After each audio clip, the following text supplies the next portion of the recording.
પાલનપુરની ગમતી શાળામાં બાળકોએ માટીનું શિવલિંગ બનાવી ધાર્મિક કાર્યક્રમની કરી ઉજવણી। હાલમાં પવિત્ર શ્રાવણ માસ ચાલી રહ્યો છે, ત્યારે શિક્ષણની સાથે સાથે બાળકોમાં ધાર્મિક સંસ્કારોનું સિંચન થવા સહિત કલા પ્રત્યે રુચિ ઉત્પન્ન થાય અને ભારતીય સંસ્કૃતિ સહિત બાળકોમાં ધાર્મિક ભાવના ઉજાગર થાય તેવા ઉમદા હેતુથી એગોલા રોડ પર આવેલ પાલનપુરની ગમતી શાળામાં બાળકો દ્વારા માટીનું શિવલિંગ બનાવી શિવ પાર્વતીજીના વેશમાં સાંસ્કૃતિક કાર્યક્રમ ઉજવ્યો હતો। શાળાના આચાર્યશ્રી અને શિક્ષક સ્ટાફના માર્ગદર્શન હેઠળ યોજાયેલ આ કાર્યક્રમ પ્રસંગે બાળકોના વાલીઓ પણ ઘણી જ વિશાળ બહોળી સંખ્યામાં હાજર રહ્યા હતા અને બાળકોની કલાને બિરદાવી બાળકોને પ્રોત્સાહિત કર્યા હતા।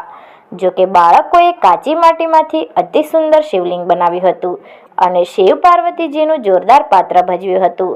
જો કે શાળાનું નામ ગમતી છે, ત્યારે અહીં ભણતા બાળકોને શાળાના આચાર્યશ્રી સહિત શિક્ષક સ્ટાફ પરિવાર દ્વારા શિક્ષણની સાથે સાથે બાળકોને ગમતી પ્રવૃત્તિ જેવી કે ચિત્ર સ્પર્ધા, વાનગી સ્પર્ધા, રસોઈ સ્પર્ધા જેવી વિવિધ પ્રવૃત્તિઓ કરાવી સાચા અર્થમાં બાળકોમાં શિક્ષણની સાથે સાથે બાળ ઘડતર અને સંસ્કારોનું પણ સુંદર મજાનું સિંચન કરવામાં આવી રહ્યું છે અને સૌ કોઈ આ શાળા શૈક્ષણિક કાર્યને પણ બિરદાવી રહ્યા છે।